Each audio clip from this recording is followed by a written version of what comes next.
बार फिर से आप सबों का स्वागत है। हम बात करेंगे साल 2025 की। अगर झारखंड की सबसे बड़ी उपलब्धि कुछ रही तो जेएसएससी सीजीएल परीक्षा का सफल आयोजन रहा और आज का दिन भी ऐतिहासिक रहा, क्योंकि 1910 अभ्यर्थियों को, सफल अभ्यर्थियों को सीएम हेमंत सोरेन के हाथों नियुक्ति पत्र भी मिल गया। ये परीक्षा विवादों में रही, नेपाल ले जाकर उत्तर रटवाने के आरोप लगे, हाई कोर्ट ने रिजल्ट पर रोक लगा दिया था क्योंकि पेपर लीक की बात हो रही थी, लेकिन उसके बावजूद अंत में जाकर अच्छा रहा और 1910 अभ्यर्थियों को सालों बाद, लगभग एक दशक के संघर्ष के बाद नौकरियां मिली हैं जेएसएससी सीजीएल के तहत। करिश्मा भी हमारे साथ हैं। करिश्मा, हम आपसे जानना चाहेंगे कि आज एक जो चैप्टर शुरू हुआ था वो आज जाकर क्लोज हुआ। जी उदय, जरूर कह सकते हैं कि इनका जो संघर्ष है ये शुरू हुआ और सभी के मन में, सभी सफल अभ्यर्थियों के मन में यही सवाल था कि क्या उन्हें नियुक्ति पत्र मिलेगा या फिर नहीं मिलेगा। सवाल इस वजह से भी उठ रही थी क्योंकि जब परीक्षा आयोजित हुई उसके बाद ये माना जा रहा था कि पेपर लीक हो गया है। हालांकि कई अभ्यर्थी प्रोटेस्ट किए और आपने देखा कि विपक्ष भी लगातार जेएसएससी सीजीएल मामले पर सवाल उठा रहा था और ऐसे में मामला कोर्ट में गया और कोर्ट में लगातार जो सुनवाई है वो हुई और अभ्यर्थी जो इधर प्रोटेस्ट कर रहे थे और कहीं ना कहीं उनका यही कहना था कि उनको न्यायालय से काफी उम्मीद है और यही वजह है कि देखिए आज जिस तरह से मुख्यमंत्री हेमंत सोरेन ने मंच से ये कहा कि जितने भी सफल अभ्यर्थी यहाँ पर पहुंचे हैं, यानी कि 1910, चूंकि देखिए इससे पहले हम अपने दर्शकों को ये भी बता दें कि जिन अभ्यर्थियों को नेपाल में जाकर रटवाया गया था क्वेश्चन, उन 10 अभ्यर्थियों को छोड़कर तमाम अभ्यर्थियों को यहाँ पर नियुक्ति पत्र का वितरण जो है खुद मुख्यमंत्री हेमंत सोरेन ने कहा है। और मुख्यमंत्री ने यह भी कहा है कि अब 2026 का जो वर्ष होगा ये नियुक्तियों का वर्ष होगा। जो भी अभ्यर्थी परीक्षा देकर बैठे हुए हैं और इंतजार कर रहे हैं कि आखिर उनका जो रिजल्ट है वो कब प्रकाशित होगा, तो उन्होंने एक आश्वासन दिया है कि बहुत जल्द उन अभ्यर्थियों का भी सपना पूरा होगा। लेकिन देखिए जेएसएससी सीजीएल को लेकर इससे पहले मुख्यमंत्री हेमंत सोरेन ने ऐलान किया था, वो उस दिन था जिस दिन सहायक आचार्यों को नियुक्ति पत्र मिल रहा था और मुख्यमंत्री हेमंत सोरेन ने कहा था कि इसी मैदान से बहुत जल्द जेएसएससी सीजीएल अभ्यर्थियों को भी नियुक्ति पत्र मिलेगा, ये मैं वादा करता हूं। और देखिए 1 महीने के बाद ही नियुक्ति पत्र जो है अब अभ्यर्थियों के हाथ में है और जिन अभ्यर्थियों से मेरी बातचीत हुई उनका कहना था कि उन्हें एक डर सता रहा था कि उन्हें नियुक्ति पत्र मिलेगा कि नहीं मिलेगा, क्योंकि अब मामला जो है सुप्रीम कोर्ट चल गया है। कई ऐसे अभ्यर्थी है जो सुप्रीम कोर्ट भी पहुंच गए हैं। तो इस बीच जो अभ्यर्थियों को नियुक्ति पत्र मिला है वो काफी खुश है। कई ऐसे लोग थे, कई ऐसे अभ्यर्थी थे जो काफी गरीब घर से आते हैं और उन्होंने कहा था कि जब मामला इस तरीके का आता है तो कहीं ना कहीं होप या फिर उम्मीद की किरणें जो है वो उन्हें नहीं दिखती है। तो आज हमने एक बड़ा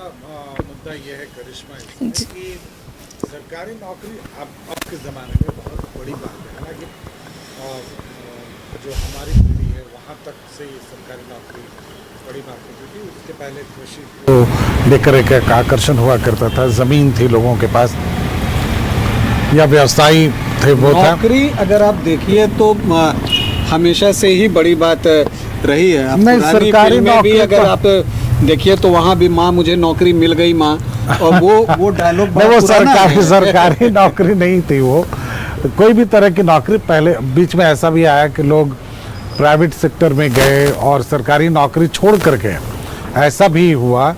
और इसमें कई आईएएस आईपीएस लेवल के अधिकारी थे जिन्होंने अपनी नौकरी छोड़ी और वो प्राइवेट सेक्टर में गए, ऐसा भी उदाहरण है। तो मतलब उच्च अधिकारी भी ऐसे थे, लेकिन वो ज़माना गया। अब ये है कि सबको लगता है कि सरकारी नौकरी करनी चाहिए। और ये जो आप मुकदमेबाजी सुनते हैं कि यहाँ पे केस, वहाँ पे केस, अब सुप्रीम कोर्ट तक लड़ेंगे, उसमें एक बड़ी वजह यही है कि कोई भी इस अवसर को गंवाना नहीं चाहता है और इसलिए नौकरियों में ये आप देखेंगे कि नौकरियों को लेकर मुकदमेबाजी चल रही है। लेकिन झारखंड में ज्यादातर ये देखने को मिलता है, चाहे जेपीएससी हो या फिर जेएसएससी हो, जितनी भी परीक्षाएं हुई है या तो वो कोर्ट के दहलीज तक पहुंचा है या फिर जो अभ्यर्थी है वो सड़कों पर उतरकर आंदोलन किए हैं। तो एक झारखंड को लेकर हमेशा से ही सवाल जो है स्टूडेंट के मन में रहता है कि क्या ये परीक्षा जो है वो शांतिपूर्ण तरीके से निपटेगा, क्या उन्हें रिजल्ट जो है वो शांतिपूर्ण तरीके से मिलेगा, लेकिन ऐसा कभी देखने को नहीं मिला। अजय, ये चीज़ें होती हैं, लेकिन देखिए एक बात तो जो गंगेश जी ने कही उस बात से सहमति है मेरी भी कि देखिए नौकरी हर किसी को चाहिए। जब एक बार परिणाम आता है तो फिर जो छूट जाते हैं उनको लगता है कि अगर कोई भी स्कोप है या कुछ ऐसी चीज़ें अगर उनके मन में भी लगती हैं कि ये गलत हुई हैं, तो फिर उसको लेकर जो है वो चीज़ों को सामने आते हैं, तो उनके अपने अधिकार हैं जिसका कि वो इस्तेमाल करते हैं। और सरकार इसे अपनी तरह से देखती है, क्योंकि उसकी जिम्मेदारी होती है कि वो नहीं, इसके पीछे कारण ये है ना रंजन कि ये बात सही है कि नौकरी दिलाने में रैकेट काम करने लगा है। कई बार उजागर होता है, वो जरूर नहीं कि झारखंड से जुड़ा हो, वो बिहार हो, आंध्र, ये आपको यूपी हो या कोई भी स्टेट हो, सभी जगह इस तरह के रैकेट काम करने लगे हैं और बहुत दिनों से काम कर रहे हैं। और अब तो ये एक कॉमन फीचर हो गया है, जहाँ पर भी हो रहा है और कई जगह पकड़े भी जा रहे हैं। लेकिन हाँ, आज बिल्कुल। सीएम ने एक बहुत बड़ा सवाल पूछा। उनका कहना है कि झारखंड में परीक्षा आयोजित हो रही है और नेपाल में अभ्यर्थियों को क्वेश्चन पेपर हटाया जा रहा है, तो आखिर इसके पीछे कौन गिरोह काम कर रहा है? ये पता करना वैसे उन्हीं का काम। सरकार ही तो जी। तय करेगी ना, इसके लिए खैर जांच ये सवाल बनाई हुई है। जी, जांच। जवाब देना चाहिए और वो सीएम को जवाब देना चाहिए कि भाई आखिर ये इस तरह की परीक्षा कैसे है, या सीएम को ये सवाल अपने अधिकारियों से पूछना चाहिए, ये ऐसा कैसे है? चलिए, लगभग 1910 अभ्यर्थियों को नियुक्ति पत्र मिल गए, लेकिन इन्हीं में से एक विडंबना ये भी है कि जेपीएससी के ही अभ्यर्थियों का एक ग्रुप सुप्रीम कोर्ट में कैविएट याचिका दाखिल कर चुका है।